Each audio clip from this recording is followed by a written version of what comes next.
Mark సువార్త 12వ అధ్యాయము. ఆయన ఉపమాన రీతిగా వారికి బోధన ఆరంభించెను. ఎట్లనగా, ఒక మనుష్యుడు ద్రాక్షతోట నాటించి దాని చుట్టూ కంచె వేయించి ద్రాక్షతోటల తొట్టి తొలిపించి గోపురము కట్టించి కాపులకు దానిని గుత్తకిచ్చి దేశాంతరము పోయెను. పంటకాలమందు ఆ కాపుల నుండి ద్రాక్షతోట పండ్లలో తన భాగము తీసుకుని వచ్చుటకు కాపుల యొద్దకు అతడు ఒక దాసుని పంపగా వారు వాని పట్టుకొని కొట్టి వట్టి చేతులతో పంపివేసిరి. మరలా అతడు మరి ఒక దాసుని వారి యొద్దకు పంపగా వారు వాని తల గాయము చేసి అవమానపరిచిరి. అతడు మరి ఒకని పంపగా వానిని చంపిరి. అతడు ఇంకా అనేకులను పంపగా వారు కొందరిని కొట్టిరి, కొందరిని చంపిరి. ఇంకను అతనికి ప్రియ కుమారుడు ఒకడుండెను గనుక వారు తన కుమారుని సన్మానించెదరనుకొని తుదకు వారి యొద్దకు అతనిని పంపెను. అయితే ఆ కాపులు, ఇతడు వారసుడు, ఇతని చంపుదము రండి, అప్పుడు స్వాస్థ్యము మనదగుదని తామలో తాము చెప్పుకొని అతని పట్టుకొని చంపి ద్రాక్షతోట వెలుపల పారవేసిరి. కావున ఆ ద్రాక్షతోట యజమానుడేమి చేయును? అతడు వచ్చి ఆ కాపులను సంహరించి ఇతరులకు ఆ ద్రాక్షతోటను ఇచ్చును గదా. మరియు ఇల్లు కట్టువారు నిరాకరించిన రాయి మూలకు తలరాయి ఆయను. ఇది ప్రభువు వలననే కలిగెను. ఇది మన కన్నులకు ఆశ్చర్యము అను లేఖనము మీరు చదవలేదా అని అడుగగా, తమ్మును గూర్చి ఆ ఉపమానము చెప్పెనని వారు గ్రహించి ఆయనను పట్టుకొనుటకు సమయము చూచుచుండిరి. కానీ జనసమూహమునకు భయపడి ఆయనను విడిచిపోయిరి. వారు మాటలలో ఆయన్ను చిక్కుపరచవలనని పరిసయ్యులను హేరోదీయులను కొందరిని ఆయన యొద్దకు పంపిరి.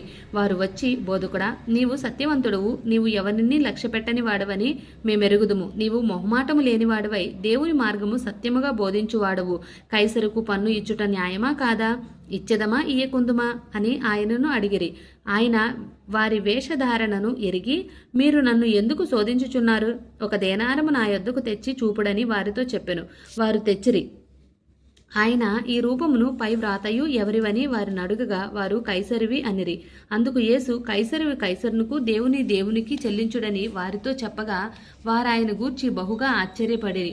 పునర్ధానము లేదని చెప్పిడి సద్దూకయ్యలు ఆయన యొద్దకు వచ్చి, బోధకుడా, తన భార్య బ్రతికి ఉండగా ఒకడు పిల్లలు లేక చనిపోయిన ఎడల వాని సహోదరుడు వాని భార్యను పెండ్లి చేసుకుని తన సహోదరునికి సంతానము కలుగచేయవలనని మోషే మాకు వ్రాసి ఇచ్చిన 7 సహోదరులుండిరి. మొదటివాడు ఒక స్త్రీని పెండ్లి చేసుకుని సంతానం లేక చనిపోయెను కనుక రెండవ వాడు ఆమెను పెండ్లి చేసుకొన్ను, వాడును సంతానము లేక చనిపోయెను. అటువలనే 3వ వాడు చనిపోయెను. ఇట్లు 7 సంతానము లేకయే చనిపోయిరి. అందరి వెనుక ఆ స్త్రీయు చనిపోయెను. పునర్ధానమందు వారిలో ఎవనికిని ఆమె భార్యగా ఉండును? ఆమె ఆ 7 భార్య అయ్యను కదా అని అడిగిరి. అందుకు యేసు, మీరు లేఖనములను గాని దేవుని శక్తిని గాని ఎరుగక పోవుట వలననే పొరబడుచున్నారు. వారు మృతులలో నుండి లేచినప్పుడు పెండ్లి చేసుకొనరు, పెండ్లికి ఇయ్యబడరు. కానీ పరలోకమందున్న దూతల వలె నుందురు. వారు లేచెదనని మృతులను గూర్చిన సంగతి మోషే గ్రంథమందరి పొదను గురించిన భాగములో మీరు చదవలేదా? ఆ భాగంలో దేవుడు, నేను అబ్రహాము దేవుడను, ఇస్సాకు దేవుడను, యాకోబు దేవుడనని అతనితో చెప్పెను. ఆయన సజీవుల దేవుడు గాని మృతుల దేవుడు కాడు. కావున మీరు బహుగా పొరబడుచున్నారని వారితో చెప్పెను. శాస్త్రుల్లో ఒకడు వచ్చి వారు తర్కించుట విని ఆయన వారికి బాగుగా ఉత్తరమిచ్చినని గ్రహించి ఆజ్ఞలన్నిటిలో ప్రధానమైనది ఏదని ఆయన్ను అడిగెను. అందుకు యేసు, ప్రధానమైనది ఏదనగా, ఓ ఇశ్రాయేలు, వినుము. మన దేవుడైన ప్రభువు అద్వితీయ ప్రభువు. నీవు నీ పూర్ణ హృదయముతోనూ, నీ పూర్ణ ఆత్మతోనూ, నీ పూర్ణ వివేకముతోనూ, నీ పూర్ణ బలముతోనూ నీ దేవుడైన ప్రభువును ప్రేమింపవలను అనున్నది ప్రధానమైన ఆజ్ఞ. రెండవది, నీవు నిన్ను వలె నీ పొరుగువాన్ని ప్రేమింపవలనన్నది రెండవ ఆజ్ఞ. వీటికంటే ముఖ్యమైన ఆజ్ఞ మరేదియూ లేదని అతనితో చెప్పెను.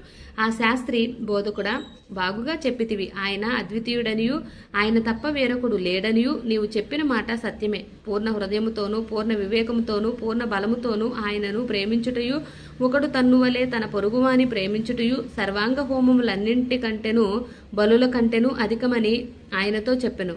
అతడు వివేకముగా ఉత్తరమిచ్చనని యేసు గ్రహించి, నీవు దేవుని రాజ్యమునకు దూరముగా లేవని అతనితో చెప్పెను. ఆ తరువాత ఎవడునూ ఆయన్ను ఏ ప్రశ్నయు అడుగు తెగింపలేదు.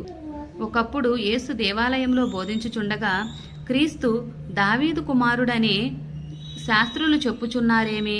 నేను నీ శత్రువులను నీకు పాదపీఠముగా ఉంచు వరకు నీవు నా కుడివైపును కూర్చుండుమని ప్రభువు నా ప్రభువుతో చెప్పెను అని దావీదే పరిశుద్ధాత్మ వలన చెప్పెను. దావీదు ఆయన్ను ప్రభు అని చెప్పుచున్నాడే, ఆయన ఎలాగూ అతని కుమారుడగునని అడిగెను. సామాన్య జనులు ఆయన మాటలు సంతోషంతో వినుచుండిరి.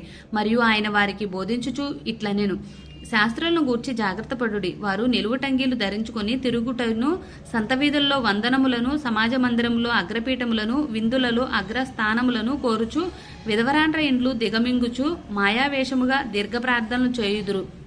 వీరు మరి విశేషముగా శిక్ష పొందుదురన్ను. ఆయన కానుక పెట్టె ఎదుట కూర్చుండి జనసమూహము ఆ కానుక పెట్టెలో డబ్బులు వేయుట చూచుచుండెను. ధనవంతులైన వారనేకులు అందులో విశేషముగా సొమ్ము వేయుచుండిరి. ఒక బీద విధవరాలు వచ్చి 2 కాసులు వేయక ఆయన తన శిష్యులను పిలిచి, కానుక పెట్టెలో డబ్బులు వేసిన వారందరికంటే ఈ బీద విధవరాలు ఎక్కువ వేసినని మీతో నిశ్చయముగా చెప్పుచున్నాను అనెను. వారందరూ తమకు కలిగిన సమృద్ధిలో నుండి వేసిరి. కానీ ఈమె తన లేమిలో తనకు కలిగినదంతయు అనగా తన జీవనమంతయు వేసెనని చెప్పెను. ఆమేన్.